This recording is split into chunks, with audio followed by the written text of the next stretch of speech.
Hey, this is Noah Sanders, and in the video you're about to watch, I'm going to discuss some principles of how we apply the principle of rest that we see in Scripture on our farms. And so I hope you enjoy it. I apologize in the video. I cut off some of my head a little bit, but I hope you can still get something good out of it, and that you can get some better ideas on how you can apply that principle on your farm. Look forward to hearing some comments from you, and any ideas that you have. Would love to hear from you. Enjoy the video. Hey, this is Noah Sanders with Redeeming the Dirt here at Roar Valley Farms, and today I just wanted to talk briefly about the biblical principle of rest. I know a lot of people, when they think about applying biblical principles in the way that we garden, that we think about the idea of letting your fields rest, and like every 7 years.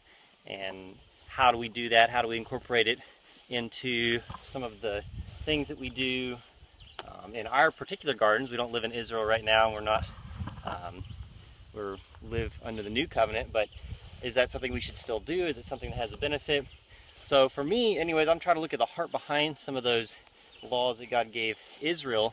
And for the one, as far as resting the land, I try to think of how God talked about that being an expression of their dependence on God, and the fact that they were not the ones that ultimately provided for themselves, but God provided for them through what they did. And resting, whether it's resting on the Sabbath day, or one day every 7, or letting your land rest, is sort of a way to be generous and to acknowledge that it's not what we do, it's what God does for us that ultimately provides for us. So at least on my garden here, I just wanted to show you briefly what we're trying to do. I have all these beds.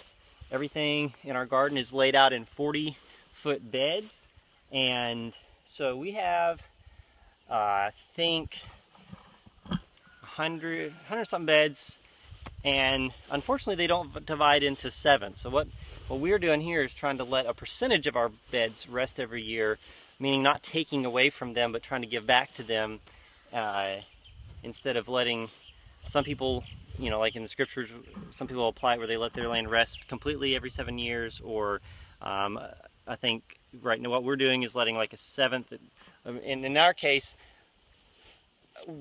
our beds divide into a multiple of 6. So we're letting 1 in every 6 beds rest, and I figure that's being generous. I think Christ calls us to not just bare minimum, not just like now we give 1/10 of what we own to God, but everything we give to Him, and we want to go above and beyond that. So we're trying to go above and beyond here, and we're letting a 1/6 of our plots rest every year. And by rest, I mean that we're trying to give back to them, or use them in a way that's not taking from the soil. So like right here is one example of what we're trying to do. We're trying not to let the plots just grow up in weeds, but here we have like a beneficial insect crop that's planted. So it's just a mixture of different flowers and herbs that we're not going to harvest. We're just going to let grow here, and then probably cut them down before they go completely to seed, and that's to promote diversity in the garden. So that plot is how we're letting that one rest. And then what I just did here in this particular plot right here is we put a cover crop in. So even though I'm working this plot, I'm growing this cover crop to give back to the soil, to let it rest, to maintain it. Just like on a Sunday or whenever we take our day of rest, we don't try to do extra work, but we still take care of ourselves and feed ourselves. That we're trying to do that for the soil and for the bed here that's resting. And we're using buckwheat in this particular case. It's going to produce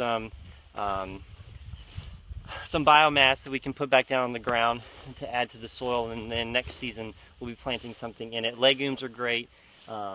Here we're about to plant, with our no-till system, what we're doing is I'm just pulling the mulch back a little bit so that we can get the seed to soil contact. That's how it works in creation. The seeds come and they touch the dirt, and then they germinate. So we're pulling it back. I'm about to knock out a few of the weeds that are still growing here, and we're going to broadcast the buckwheat on it, work it lightly in with like a rake, and then maybe sprinkle a little bit of mulch back over the top of it and water it. So we'll see how this crop looks. But I encourage you, on your farm, pray about how God would have you apply principle of rest, where you're reflecting your dependence on God, you're being generous with what God's given you, and giving back a portion that you're investing in rather than just taking from, and see what God does. It also provides an opportunity to explain why you're doing things like this, that it's not just merely a sustainability thing, but it's actually a reflection of your heart that results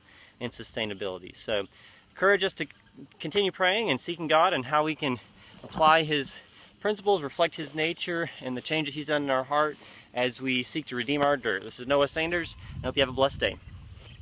The golf cart.